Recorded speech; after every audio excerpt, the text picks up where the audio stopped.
Okay, so hello everyone. Today I will present a paper titled Parameterized Knowledge Transfer for Personalized Federated Learning.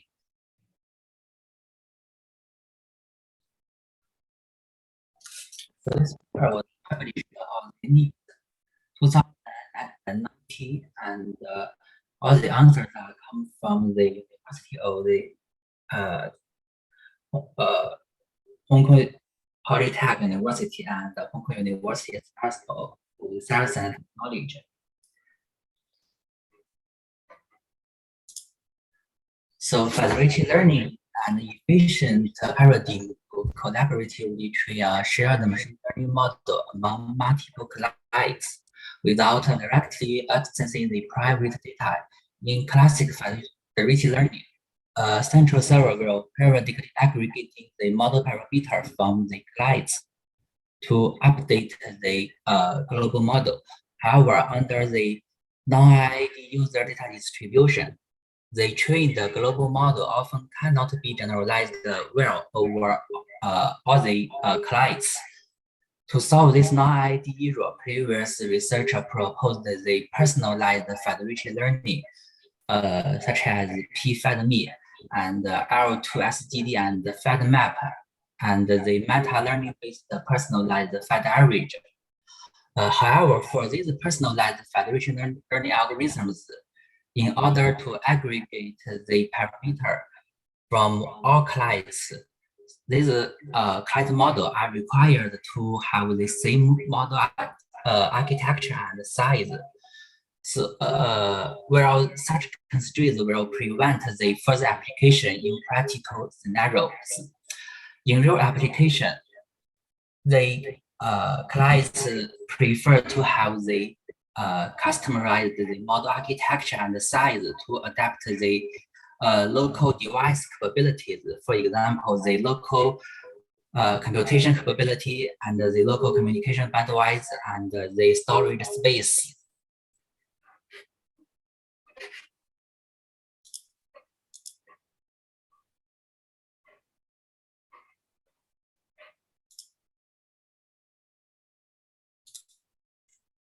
So, knowledge distillation-based federated learning is recently proposed federated learning paradigm, which was motivated by the knowledge distillation.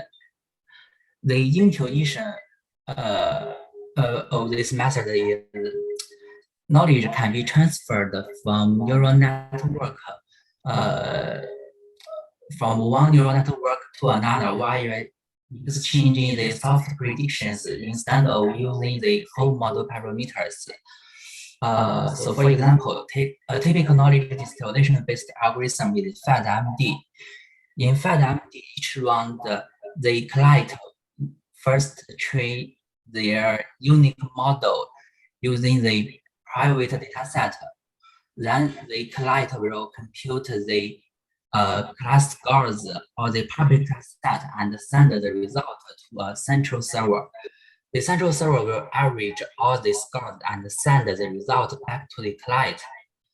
On client side, the average scores are further used to federated training or fine-tuning.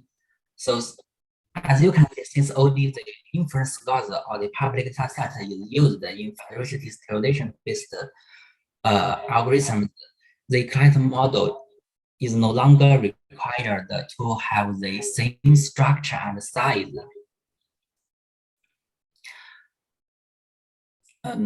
However, the current proposed knowledge distillation-based algorithms do not consider the personalization requirement of the clients. And in this paper, the answer was want to propose a personalized knowledge transfer algorithm for the heterogeneous learning system to bridge this gap. Zhidong, you have a voice echo. Could you turn off the voice on one of your device, probably the laptop or something? Let me see. Or you turn off the sharing. Yeah, I think you can just mute one of the device, because I see you have two devices show here. How about now? Yeah, looks like it's good. It's good now. Yeah, thanks. Okay.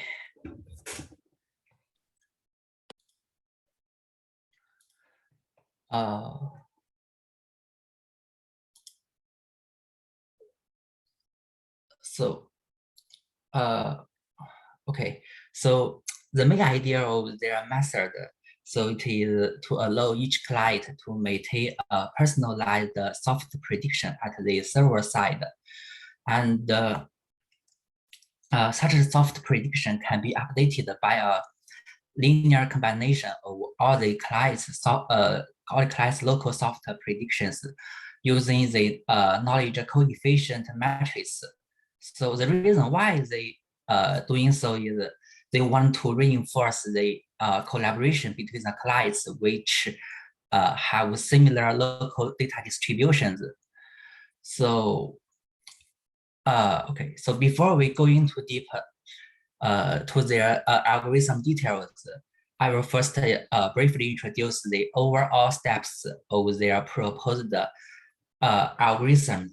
So the workflow of their method includes 6 steps. So each user will first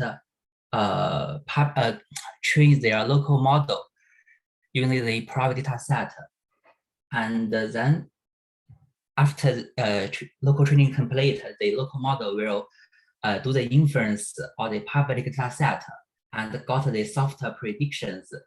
And then such soft predictions will be uploaded to the server. And the server will collect all the soft predictions from the client and calculate the personalized soft predictions for each client. So we can find the overall procedure is very similar with the FedMD. And the difference is in FedMD, the server directly average all the soft predictions. But here, the server calculate a personalized soft prediction for each client.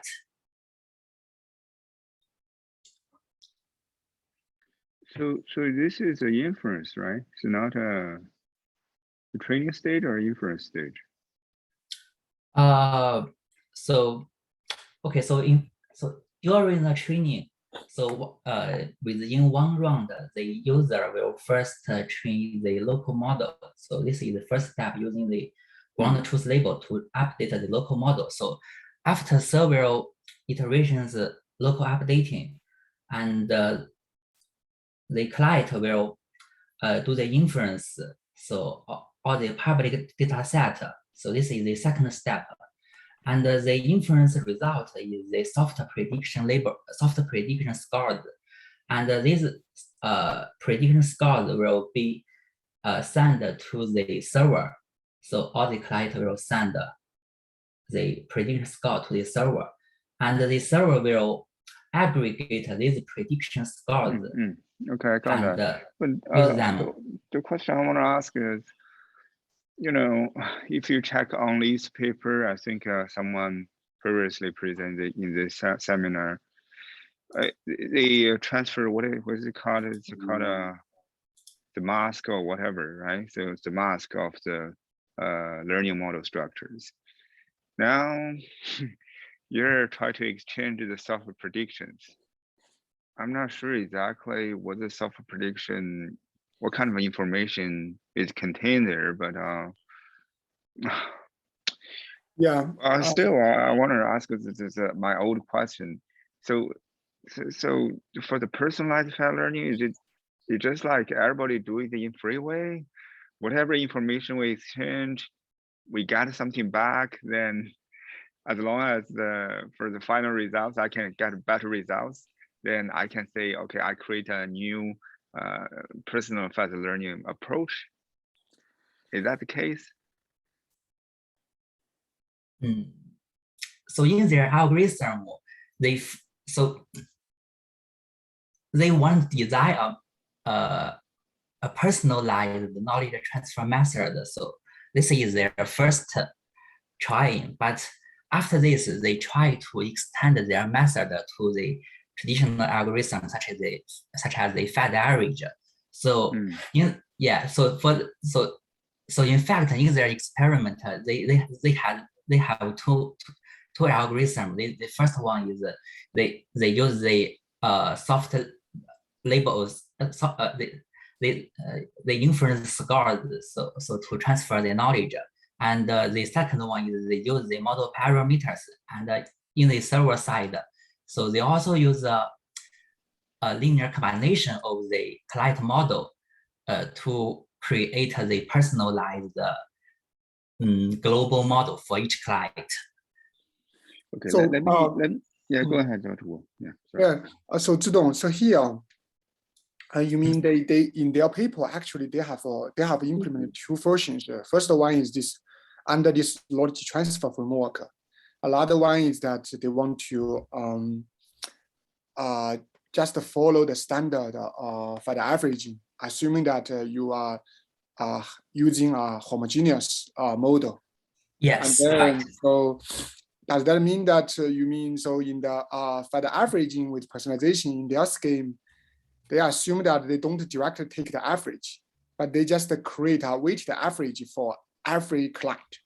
Is that what you're saying? Yes. So do they show that that method work? Yes, they show that, and they also show the experiment result, and I will show that later. But I mean, but I kind of agree with Dr. Pan here. It's basically like, it's a very simple trick. Well, instead of using the averaging, everyone just use a different average. And then I will say that my performance is better than others. But rigorously, how do you do they have any theoretical results besides this numerical? Yeah, definitely. They provide to the same, and the first system side, there must exist a combination, and this combination is strictly better than the model trained using the average or only using the local data. Do they have? Do they have? I would say, do they have objective to formulate what do they mean by best personalization approach in federated learning? That's what I'm most interested in. It's like, everyone they talking use about the minim. They use the yes. They check whether this personalized model can have the lower loss value. Yeah, that's what I'm saying. Well, you can always show, okay, you can always show your approach is better than traditional approach in some through some experiment. That's fine. But I was thinking about so when we talk about the personalized federated learning, federated learning, you have a clear objective, right? It's a mathematical formulation there. The objective is there. But in personalized federated learning, do they have an objective as well? They say, well, my personalized federated learning tries to solve this objective rather than the original objective. Do they have that specific objective in their paper? No, they don't have. They have objective function, but they don't have such an objective function. So that's why I'm saying, okay? So that's why I'm saying, I think that's my question is like, you can propose a lot of methods, but it's hard for us to know what exactly personalization are you talking about, and whether your approach is true or is really the optimal in certain sense, right? Let's assume that, for example, if you can define the problem clearly, and then you say, okay, this is, in our opinion, that's what we mean by personalization. And then we design some algorithm to solve that objective. I think that's a reasonable approach, because you tell others what you want to achieve through this personalization. But otherwise, if you just say, rather than learning a single model, I learn multiple models, and by multiple models, the performance will be better than the single model case, in some sense, then I say I'm personalization. You are personalization, but I'm not sure, but we are not sure whether you are the best personalization or not. Do you get what I'm trying to say here? Yes, I got. Yes, definitely they decide. So they decide their method so beside their method, there exist some parameters that satisfy the requirement. So, and under these conditions, their method must be strictly better than the directly average. But they also said finding such parameter is difficult, and they just roughly show their algorithm can achieve better result than the traditional one. Yeah, but how do they? So in their oh yeah, we can check that later. But I'm just curious, how did they design this C1, C2, and Cn? Do they learn them, or Yes, do they just they learn them. tune them? Okay, so they learn them. If they learn them, they should have some objective, right? Yes. Okay, so let's go to the. I think yeah. I think Dr. Pan has a lot of questions, so you can just Okay. No. I think I'm partially overlap with Dr. Guo's question though. Yes, like Dr. Guo said, you can create a many approach for personalized fat learning. I'm just curious, their proof is for the global fat learning or is it for the personalized fat learning? Their proof. For their proof, they consider the personalized. They consider personalized. Learning. Yeah. Okay, then we're looking forward to that then. Okay. Okay, so let's go into the One mathematical. question. Okay. Sorry, I have a question about the environment in which the clients are learning. So is it the same environment for all of them, or is it different? Yeah, standard federated learning environment. So we have one central server and several clients, and we complete the training by aggregate periodically communication the knowledge between the server and the clients. I see. I wonder if the environment, right, where the clients, do the clients share the same environment? Sorry, what environment the client shared? So are all the clients learning in the same conditions? I wonder if personalized refers to the client preferences or the learning environment. The personalization, they consider that is the user data distribution. So each user, they have the different data distribution and they want to learn personalized model so we can have the better test accuracy. I see. Okay, thanks. Okay.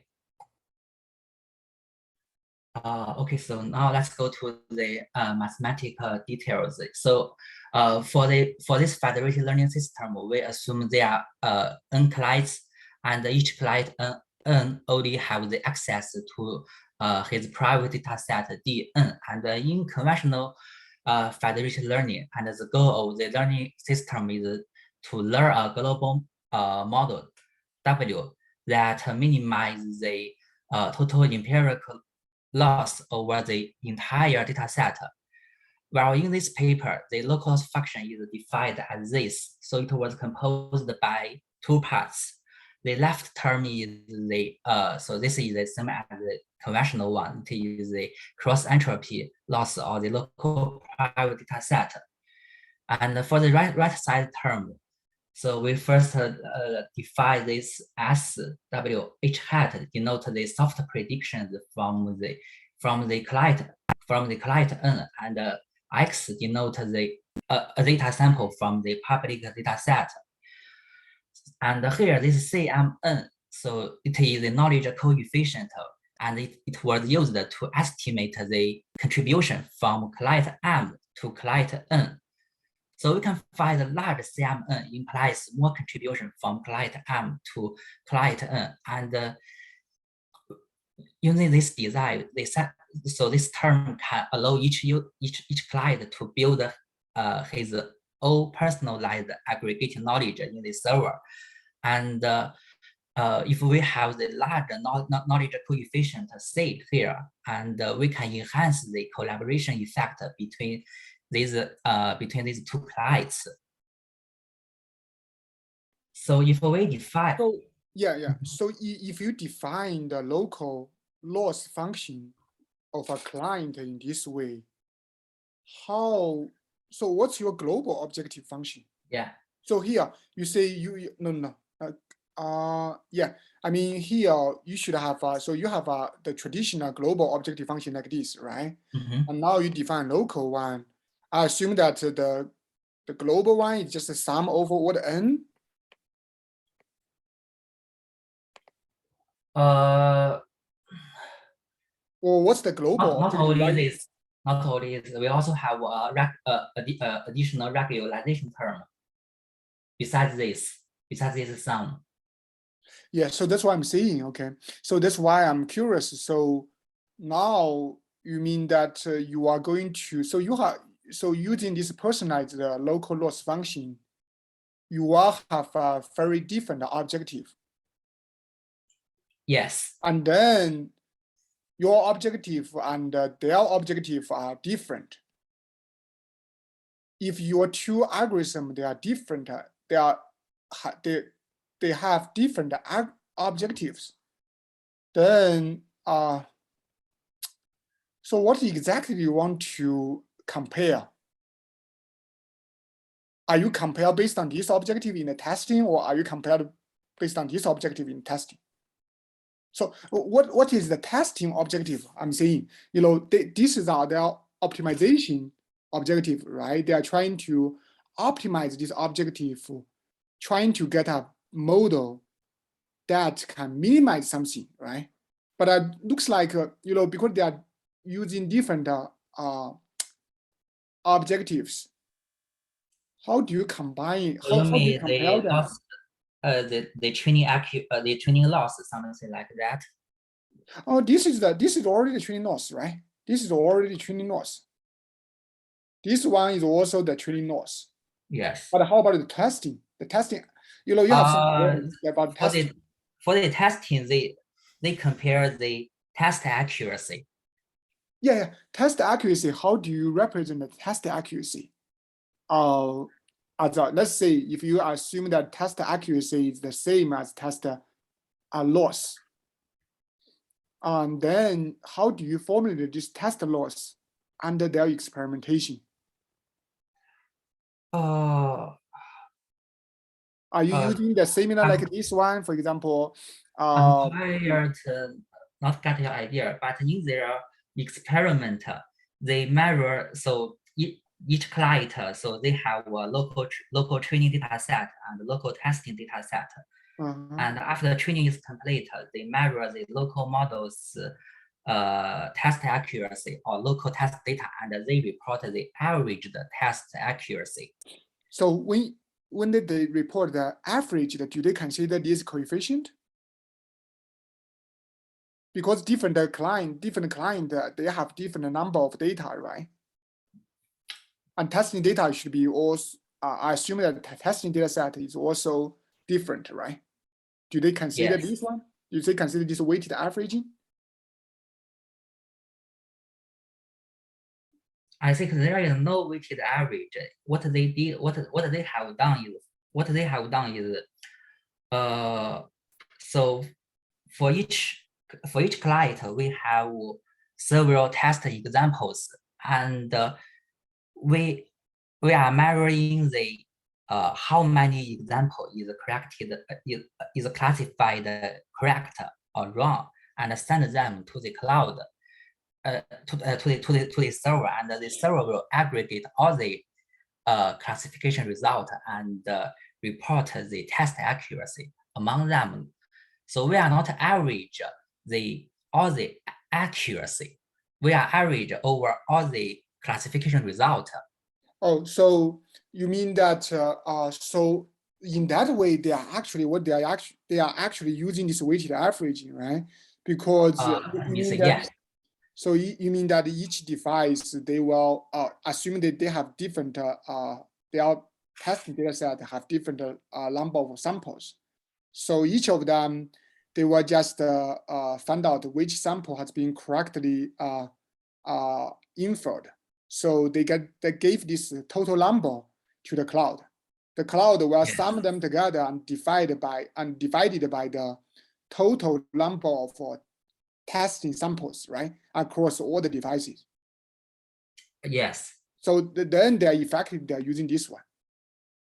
So they are actually, each of them, you can just calculate the average on your own testing data set, then take this gradient, take this weighted average.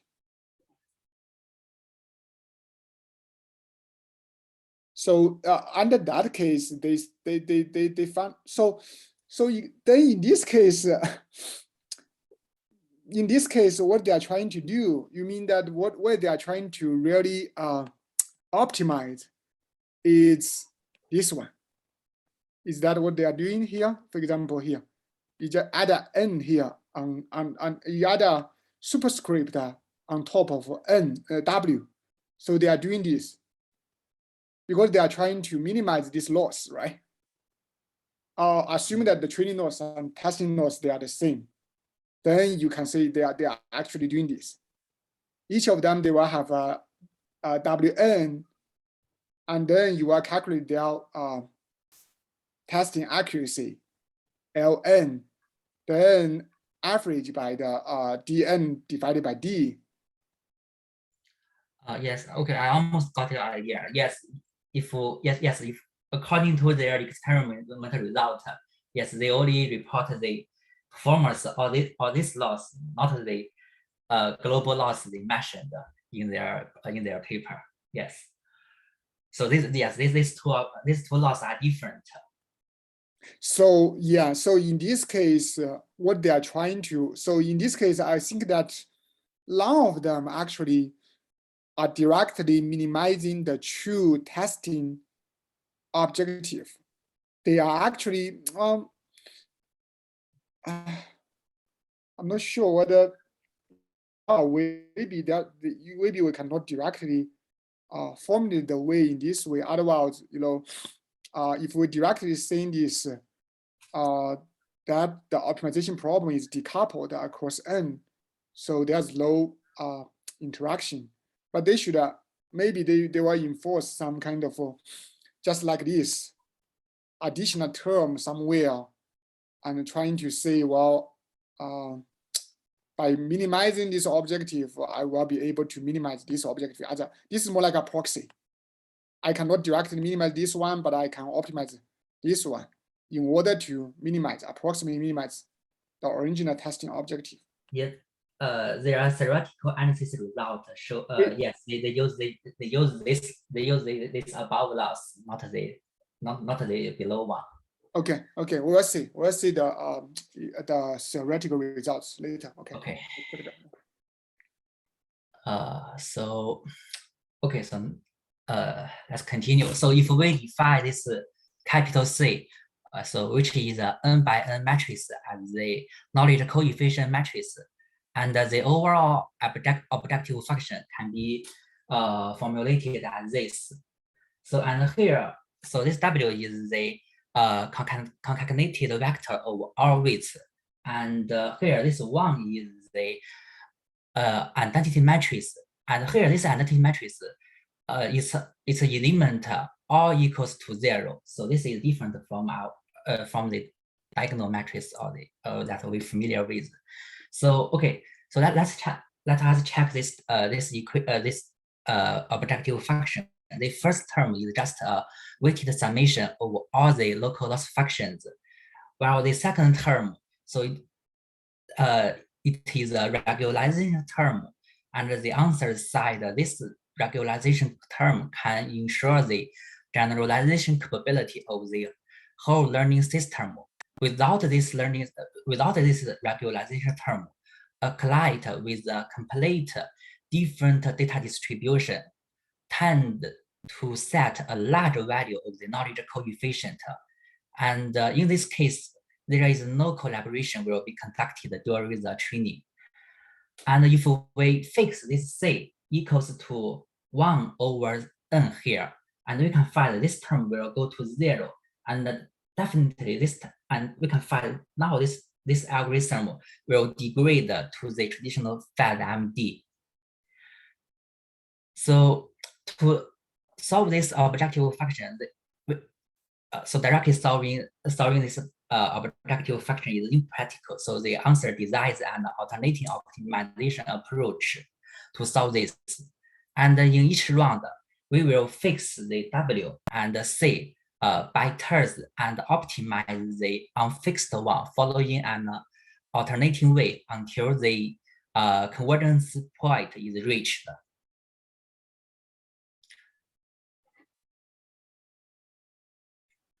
So now we can go to the details of their alternating approaches. So in each round, we first conduct the local training of the private data set.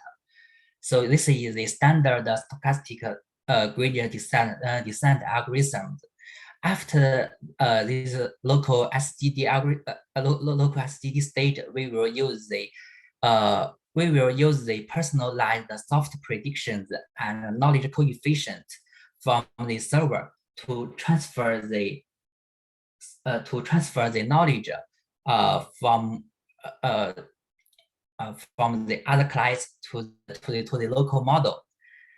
And after the several epochs local training and distillation, the client will fix the local model parameter W and do the inference of the public data set and send the result to the server. On the server side, we will server will update the knowledge coefficient using the received soft predictions. So as this way. And so another thing we need to pay attention to is, so up to now, so we mainly consider how to personalize the knowledge distillation based method. So, but this method can also be extended to the traditional conventional federated learning algorithms such as Federated. And in this case, the server will calculate the personalized aggregated global model for each client and then send this global model to the clients. So here they provide the answer. Can you go back to the previous slide here? Okay. Yeah, I'm trying to. Yeah. So the first local training is that you just train your own model based on your local data set. Yes, this is standard SGD. So distillation, what do you do? Oh yeah, this is distillation. So the client will receive the personalized soft prediction and the knowledge coefficient from the server, and using this efficient and this personalized prediction score to distill the knowledge to the local model. So in this, in the equation 6, there's no local objective involved. Looks like this is only. They have here this Wn, as you can see, it is this gradient is calculated by the loss of the KL divergence, and this loss of KL divergence, in fact, it is this term. So why do they? But they don't have this term. I'm seeing why they don't have this term here in the logic. This is the first step, local training step. So for this for this. Yeah, but I thought that, for example, if this is your objective, let's say if you load your initial model Wn, and then if you load this coefficient, and if you give me this the score from other devices, then I will be able to directly optimize this overall objective, right? But I assume that in the algorithm they are optimizing this one and this one individually, right? Yes. So what happened there? Yes, we can optimize them simultaneously, but in their algorithm, they optimize them separately. Is there any, do they provide any reason for that? In fact, they haven't. But one difference is in their experiment is the local training batch size and the distillation batch size are different. The distillation batch size is much larger than the local training batch size. Oh yeah. I get a point. I think before I think we asked you to do a similar thing. Do you still remember? And then you say that actually you cannot repeat the results because there are a lot of things. There are a lot of tricks that we don't know. So I was thinking that is that one of the trick here? You know, even if you have an objective there, you don't want to. You may want to choose different batch size for different parts, and then you want to train them sequentially rather than simultaneously. I was thinking about whether this is the trick that you know, for any knowledge distillation. Yeah, possibly. Maybe this is a trick because this score it also has some relationship with the distillation temperature, and this temperature is also a very important hyperparameter. So they haven't shown the influence of they haven't shown the influence of the temperature, but in all the other papers, the research showed that this temperature is very important to distill the knowledge. So do they have the code? Do they provide no, code? they haven't provided that. Hi, Dr. Guo. Mm-hmm. I think the reason is that for the local training stage, we use the private dataset, and for the distillation stage, we use the public dataset. So that's why we do these two steps separately. We use the different dataset.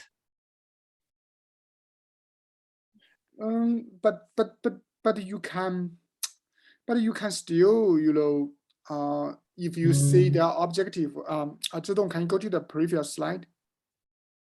I think I know what is Dan. I know what Dan want to say here, but if you, but that's from I'm more from our optimization perspective, because if this is what they define the objective, I mean this one, well, you say you talk about a gradient descent, you pick up one mini batch from the private data set, and then you will also pick up another mini batch from the public data set here. And then you can still use the gradient descent to solve this objective, right? I'm just not sure about why you have to separate those two. Because I think we asked Zhidong, do you still remember? Do you still remember when you tried such approaches? What kind of approach? What are you trying? Are you using the same? I mean, are you optimize the WN or update WN using both public data set and private data set at the same step or a different step? Do you still remember? In my personal trying, I optimize these two terms separately. So the first local training and then the knowledge distillation. Oh, okay. But I don't think it make much difference. So as we know, they in PyTorch package, so the knowledge. So after we calculate the gradient using one batch, so the gradient is the average over all the samples within this batch, and so. Oh yeah. Yes. Dan, I think that, are you talking about the maybe the implementation of the gradient descent in PyTorch or in TensorFlow? Because we have two different data sets, so you may want to you know, when you implement them, you may want to separate them. Yes. I So think no matter we separate them or we combine them together, so in one run, in one iteration, it shouldn't make much more difference. It should. So in your approach, so you mean so we use the one batch to calculate the LN, and we use another batch to calculate the LKL here, and then we use the gradient of these two batch and update the overall the overall WN here. And if we yes, so yes, yeah. we got the same result. So if we update it this first and then this okay, I get it. So you can, so for this objective, you can calculate the gradient using a mini batch, right? Yes. For this objective, you can calculate ladder ladder gradient based on the mini batch, right? Yes. And then you can also in PyTorch, you can add those two together and to be the new gradient descent and do a gradient descent, right? Yes. But I think they should have the same result. But yeah, can you go to the algorithm again? But if you see this one, for this one, are they doing just they are doing one step of gradient descent, right? Using this gradient on the And low. you see here, it is a gradient step, a gradient descent step. Yeah, they take one step of this, and then they already change it. Then they take another gradient descent step using a different gradient. Are they doing so? What? But the learning rate is different. Yeah. So the learning rate is different. I know that. I noticed that. But I'm saying that. Well, on the other hand, if you put it here, right? You put this this gradient after this one. Yeah. They will give you. They should give you a different results, right? Looks like they are. They yes, like they should different be different. results. Yes, they should be different. Yes. I'm just a lot sure about. Maybe there's some trick that we don't know.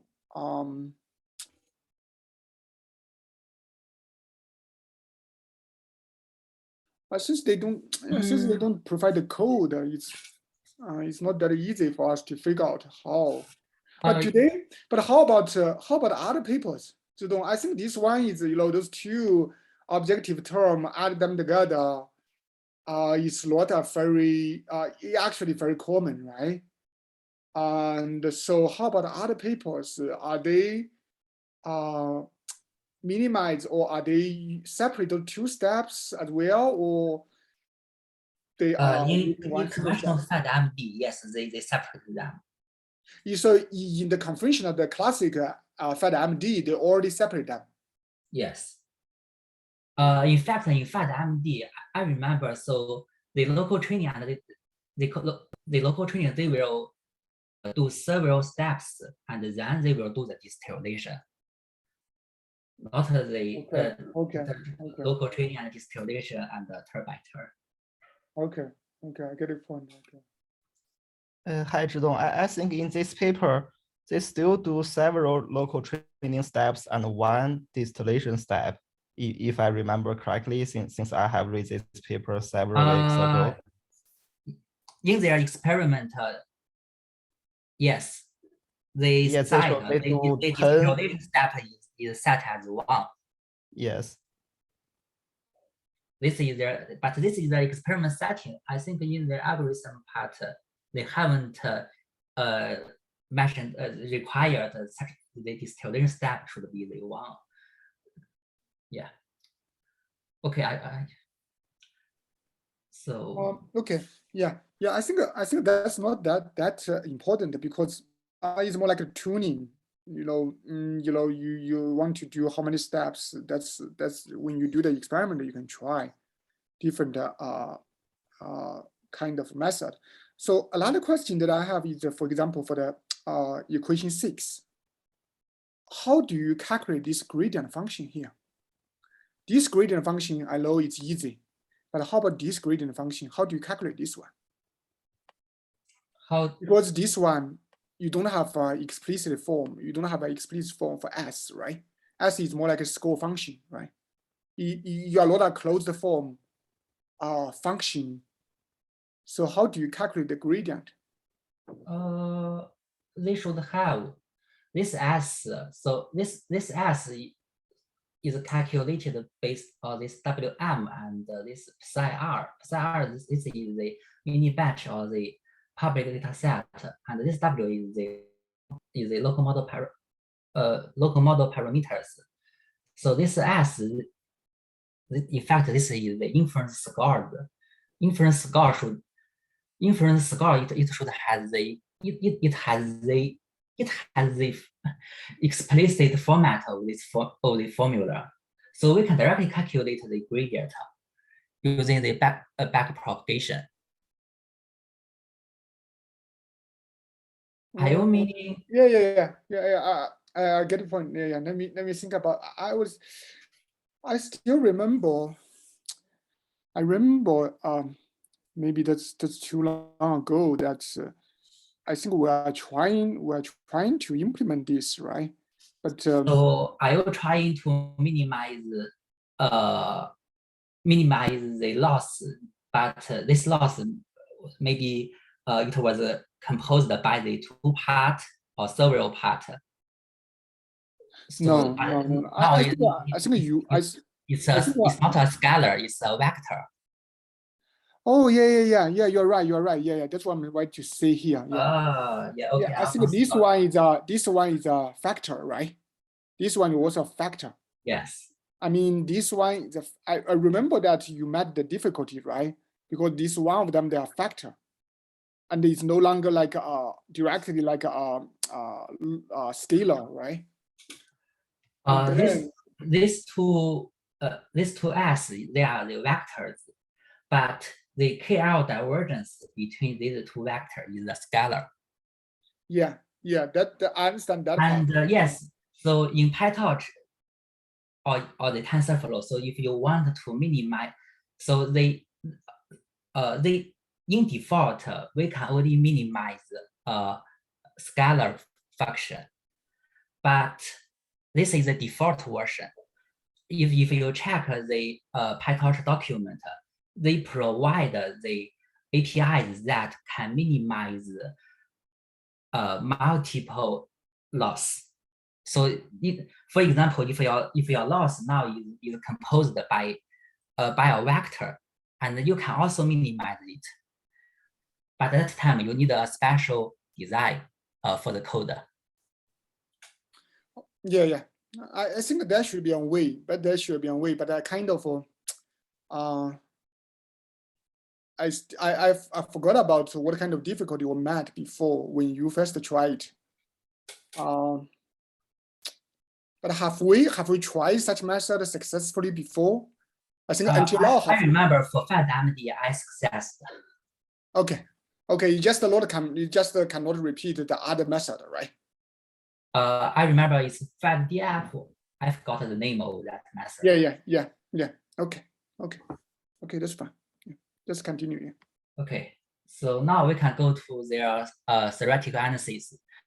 So here they haven't considered the knowledge distillation based method, and they only provide the analysis for the model para.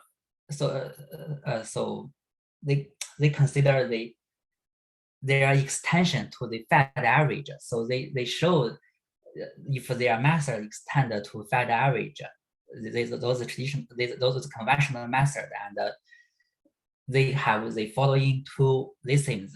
So if we let this HD be the local hypothesis learned from the local data set, and their theorem side, we can always there always exist knowledge coefficient, this CMN star, and such CMN satisfies the expected loss of the personalized ensemble model for the data distribution DN of the client N is not larger than that of a single model only trained with the local data or with the averaged ensembled model. So the first theorem theoretically demonstrate the necessity of the parameterized personalization. And the second one side, so yes, we can, there always exists a personalized ensemble model, which is better than the average ensemble model. But the other side, such knowledge parameter is knowledge coefficient is hard to find. So they just theoretically showed there exists such knowledge coefficient, and they showed in their experiment their algorithm is better than the conventional one. So as we can say, so here they measure so they compare the loss of the ensembled. Yeah, the theorem 4.1 basically tells you that, well, by using collaboration, you can always have a better performance than training the model individually, right? They said there exists a combination, but not always. So there exists. Okay. Yes. Okay.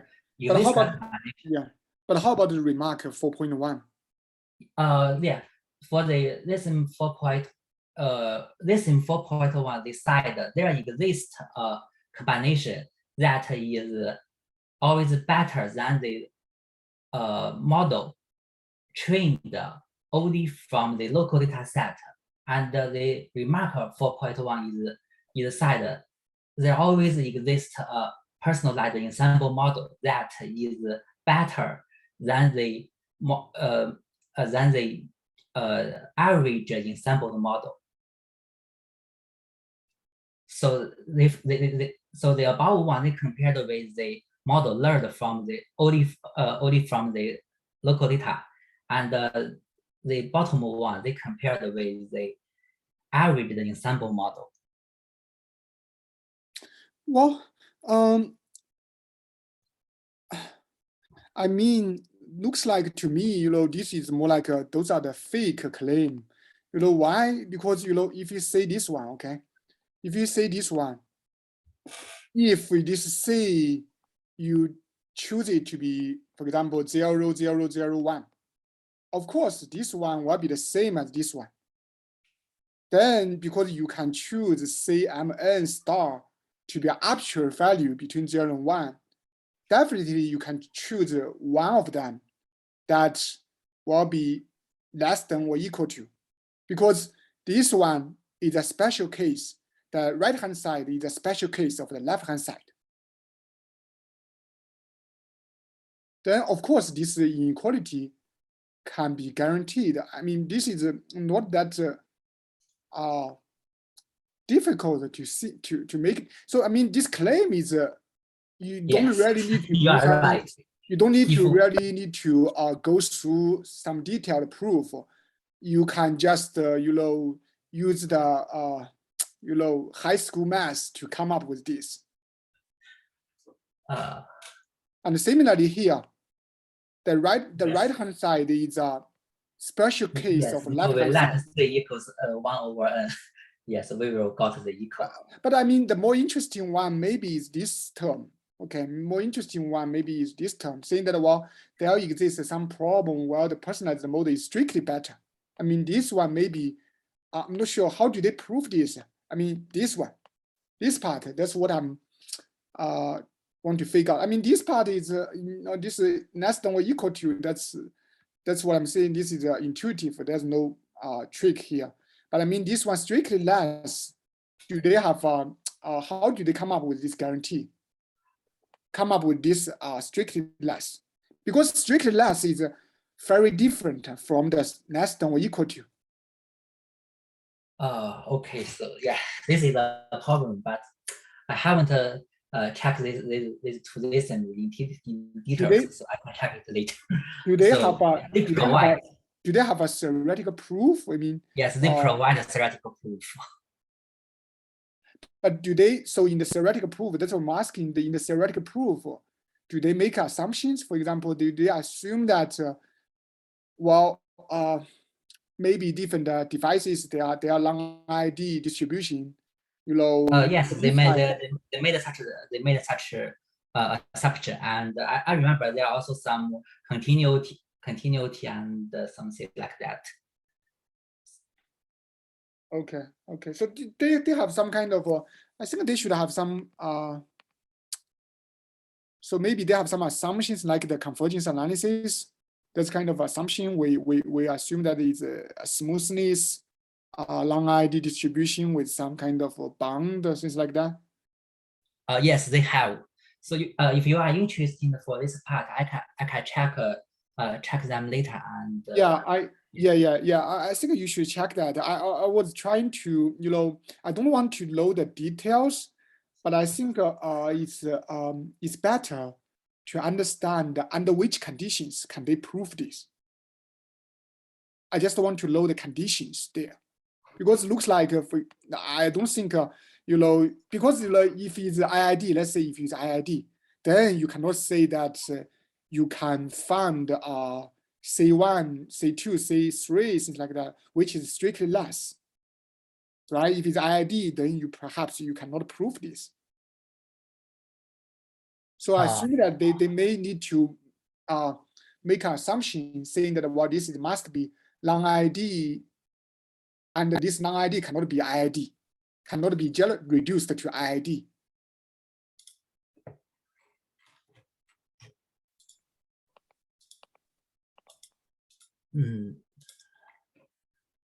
So yeah, this is their so this is their paper, and do they have an assumption somewhere? I mean, before they prove this theorem. Let me say. I think maybe in their main paper, they should have some assumption, right?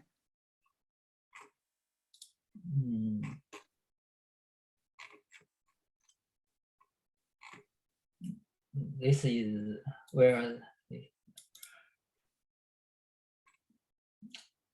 in their main paper, I don't think they provide such. So, yeah. So why? So in this case, if it's IID, are you able to prove that it's strictly less? I don't think so, right? IID, you know, especially for this case, remark 4.1, if it's IID, you cannot actually strictly, you cannot just prove this, because everyone, they are doing the same thing, right? A data distribution are the same, so their best model may be the same. And then you take the average, no matter what is the average or weighted average, they should give you the same results. Yes. You get what I mean? You get what yes, I mean? Yes, I got. In IID, this should be equals, not strictly smaller than this. And only in IID distribution, and then this such condition may be satisfied. Yeah, so that's why I'm saying their proof, they should have some kind of assumptions there. If you check their proof, yeah, you can check their proof after presentation, that's fine. You know, you check their presentation after proof, after presentation, you check their proof to see what kind of condition do they make. I think that should not be that difficult, because if you, I just, you know, you just show us, looks like they're using a very special case to represent that. They cite the non-IID data. But okay. yes, for more details, I think I may need a more detailed checking. Oh, yes, yeah. Zhidong, you say this one, you say that proof the equation H. That's what I'm saying, right? They say, well, because this is the right-hand side is a special case of left-hand side. So of course, it's less than. It's just one sentence you can prove this. The equation 8 tells you that, right? If you just choose a specific value of C, they will be equal. So of course, there exists a C such that is less than or equal. But the Where difficult part is the next part here, right? Oh, I think it should be this part. This is a remark. Oh. Yeah, remark. You can say this one. Yeah, I think you can just say an example here, the proof example. There's an example here. They just show, I think they use a very simple example there. You can just say an example. Oh yeah, I think that what they're doing here, you see the hypothesis. Look, if my guess is right, I think they assume that H0 is different from H1. So that's the long ID case. So then because H0 is different from H1, then they say, well, I can always find a coefficient. Well, by using this kind of weighted sum will be better than the strictly averaging. I think that's maybe their assumption. So it's not like the assumption that you we thought is that, well, there's a convergence proof. They have a different, they have very rigorous assumption. But this assumption may be just the H0 different than H1. I guess the proof will not be difficult actually. Yes, but I remember when I check their, so because this is a NIPS paper, so we can find the open reviews. But I remember in their review, the reviewer also mentioned this, and is this one? They lost.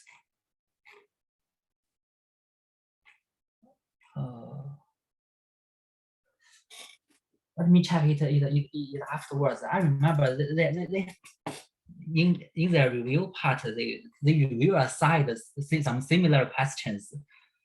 So yeah, you just I think you just read the example there. They gave to prove the second part. They just use an example. You see, there exists some problem that is better than this one. They just use a special example. So you just check this example, then you will be able to know. This example looks like very simple. You see, it's just a logistic regression here. Oh yes. Just check the example, you will be able to see. I assume that I think it's basically like H0 is different from H1. So that's why they can do this. Okay, I almost got, okay. So thank you. Yes, I learned a lot from this. When I read this paper, I just ignore this part. Okay. Well, it's kind of like this. Okay, you can miss this part for the main idea. That's fine. But when you write your own paper, if you don't have this part, you will not be able to convince the machine learning community. Yes. Because your understanding is very shallow. It's like, oh, this is by guess and just by experiment. Well, maybe that's fine for other community, but for machine learning community, they will question you this. And if your theoretical understanding not enough, you cannot beat them. You can never compete with them. Yes. Yes, I need to pay more attention to for this part. Okay, in future. So it depends. Yeah, it depends on what you if you want to write paper in that community, you just need to follow their standard and their language. Yes. So we can just continue. Yeah, that's fine. Okay. So so now we can go to the experiment part. So so in the experiment, the answers consider the image classification task or 3 data set. So it is the extended MNIST and the fashion MNIST and the CIFAR-10. And they consider the 2 user data distributions here. And the first one is a step distribution where each client contains only 2 classes of the label samples, and the second one is the imbalanced data distribution where each client contains all classes of the samples. But the number of the samples for each class are different among the clients. So for the public data set, for the task of the extended MNIST and the fashion MNIST, the public data set is the MNIST, and for the CIFAR 10 task, so we use the CIFAR 100 as the public data set, and all the local data set are randomly split with 75% for training and 25% for testing. And so in each communication round, the size of the public data set is used. Used is 3,000, and for the other method and all the data settings, the batch size of the private data and the public data set are 128 and 256 respectively. The local epoch is set to be the 20, and the distillation step is the 1 for each communication round. To simulate the heterogeneity model structures, so here the answer uses 4 different lightweight model structures, including LeNet, AlexNet, and the residual net 80 and the shuffle net. So the overall federated learning system has 20 clients, and each client is assigned with one of the 4 different model structures. So finally, we have 5 clients share the same model in the system. So this is their experimental result for the heterogeneous system. So they compare the their algorithm with the FedMD, FedDF, and the PFedDF, and the same PFL, and the top KPFL, and the KTPFL. Here, this KTPFL is their proposed algorithm, and the FedMD and FedDF are the 2 knowledge distillation based methods. And this PFedDF is the personalized version of the FedDF, and this same PFL is the and here this is the same PFL and this top KPFL are the 2 extensions of their proposed algorithm. So for the same PFL, so it calculates the knowledge coefficient just by using the cosine similarity between the 2 local soft predictions. And this top K PFL, so it calculates the personalized soft predictions only from the K clients that have the higher value of the cosine similarity. So the figure 2, so they show the performance comparison in the imbalanced data distribution, and the bottom one they show the performance comparison for the stack distribution, and we can find so in there there are 3 methods mostly are better than the previous one.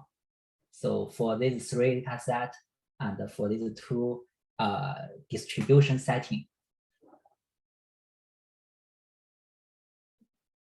So besides this, they also compare their method. So, hey, Zhidong, can you go back to the, so for the same PFL, top K PFL, you mean they use the cosine function to check the similarity of the scores from different clients, right? Yes. So does that mean that they are not trained, that the weight are not trained in this case? Yes, it's not treated. They are calculated just using the cosine similarity function. So do they show that the same PFL or top K PFL is better than the FedMD or FedDF or PFedDF? Yes. For example, in this CIFAR 10, these 2 lines are the same PFL and top K PFL. And these three lines are Fed MD and Fed DF and the P Fed DF. So we can find these three lines are always above these three lines.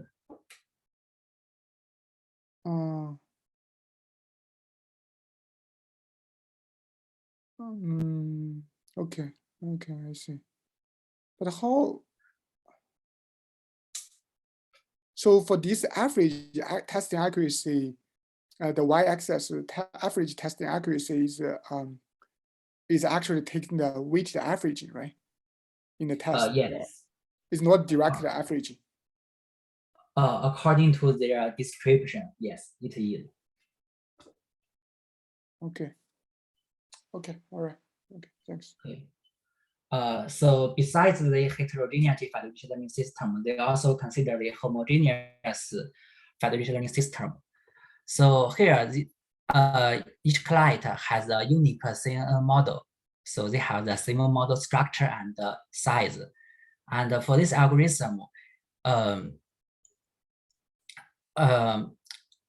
in there, so for the algorithm, so each personalized global model is aggregated by a linear combination of the local model parameter and using the knowledge coefficient matrix on the server side, and they compare their performance with the Fed average, personalized Fed average local FT, P Fed me, and Fed AMP, and Fed FOMO, and Fed HN. So here, this is personalized Fed average. So for this is Fed average. So we're already familiar with.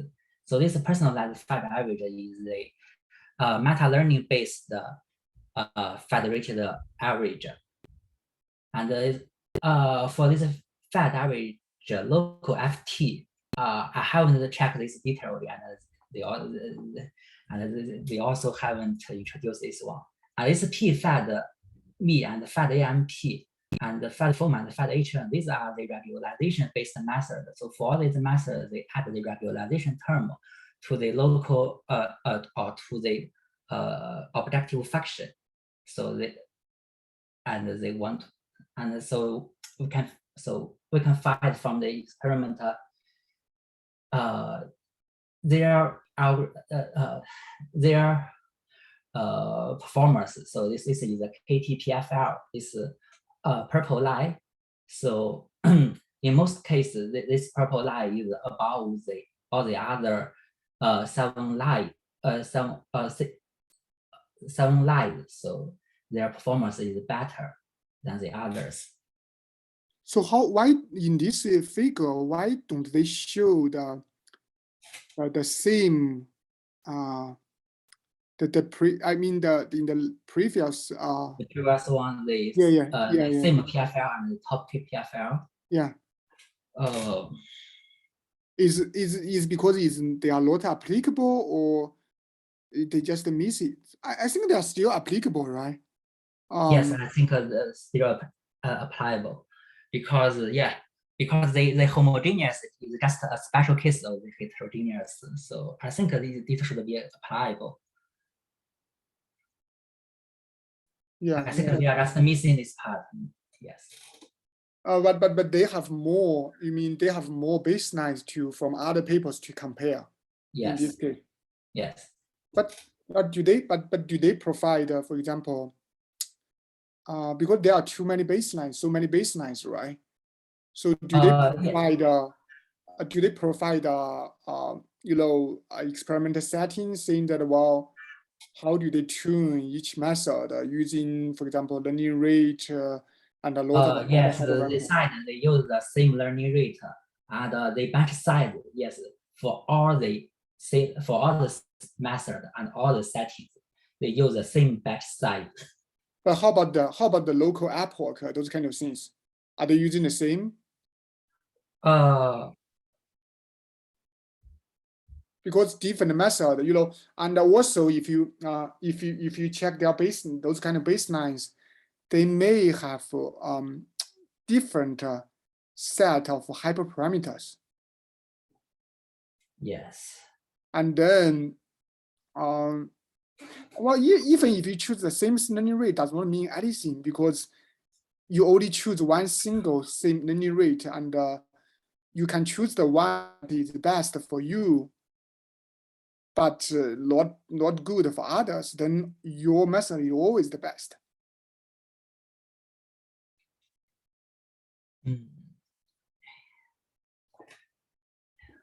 Yeah. I don't know. I don't.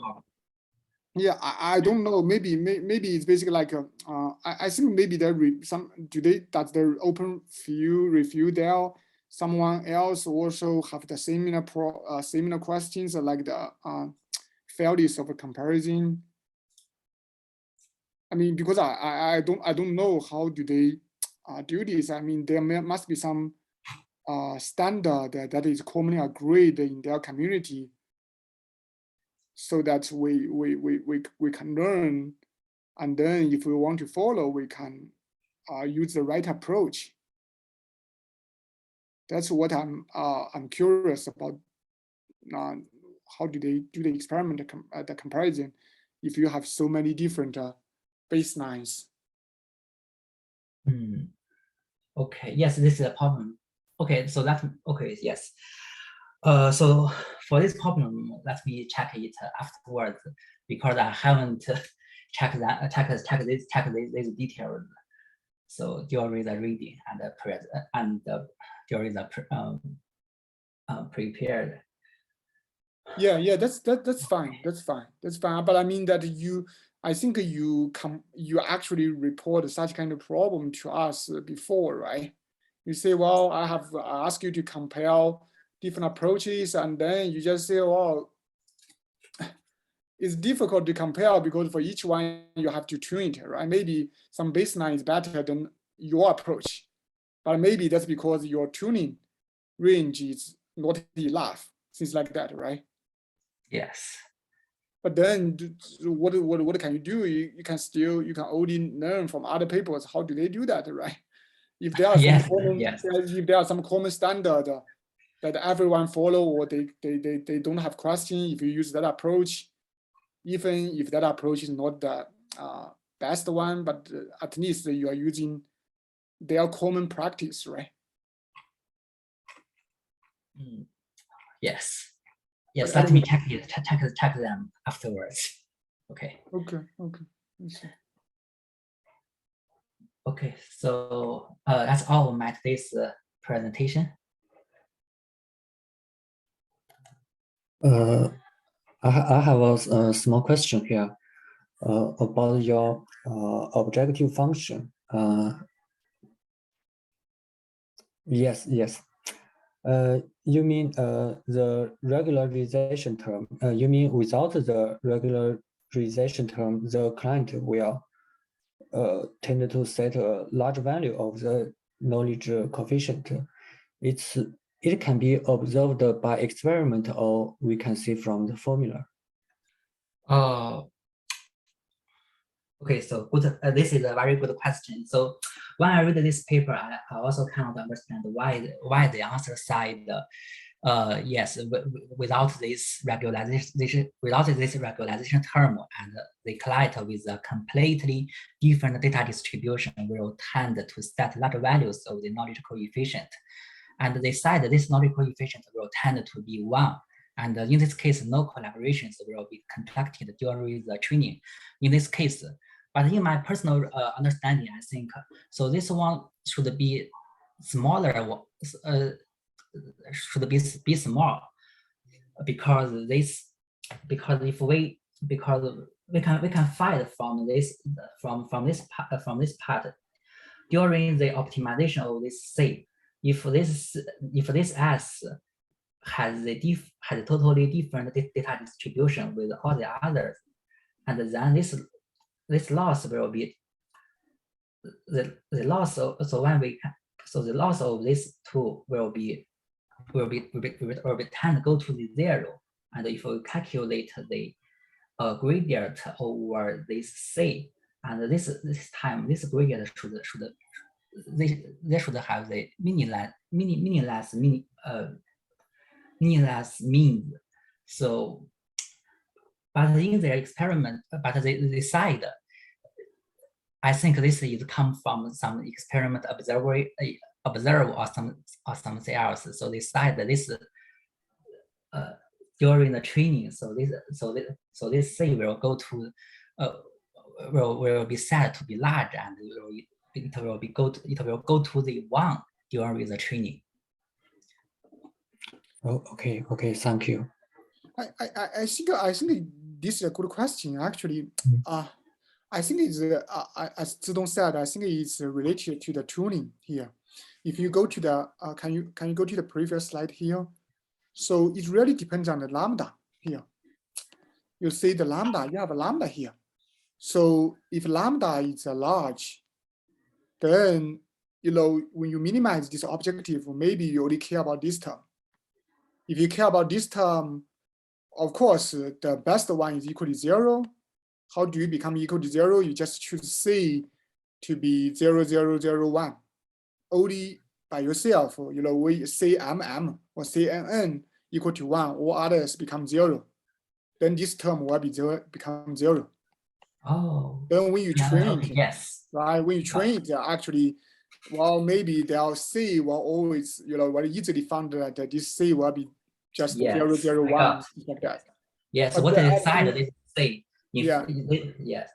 This is because of the value of lambda here. So, but the problem, but I still think that if I ask you to repeat it, perhaps it's not easy, just because there are too many hyperparameters here. Lambda, rho, and do they provide what kind of lambda do they choose? What kind of rho do they choose in their experiment?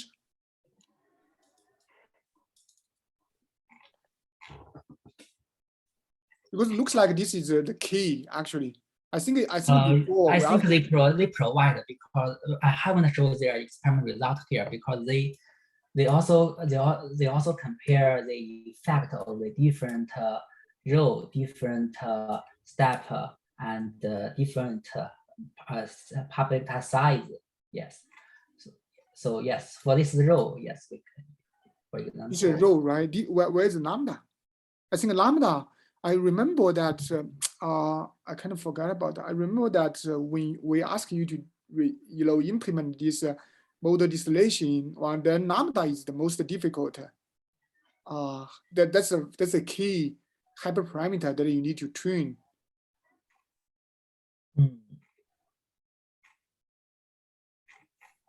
Yes, it's a very important hyperparameter. Okay, so let me check that them afterwards. I'm not sure whether they provide what the lambda value is.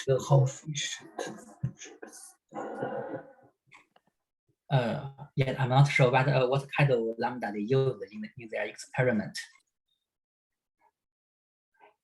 Yeah, because if the paper does not provide code, even they provide code, if they don't tell you explicitly about how to choose this lambda rho or give lambda here, I think lambda is key here. Maybe it's not very easy. Or because if they choose a lambda, if, for example, because in their experiment they have changed the rho, right? So maybe this lambda can be chosen to be just a specific value. They just focus on tuning the rho. Maybe the effect would be similar. I don't know. Yeah, it's a lot of experiment things that only the authors will tell you how to do the experiment actually. Yes.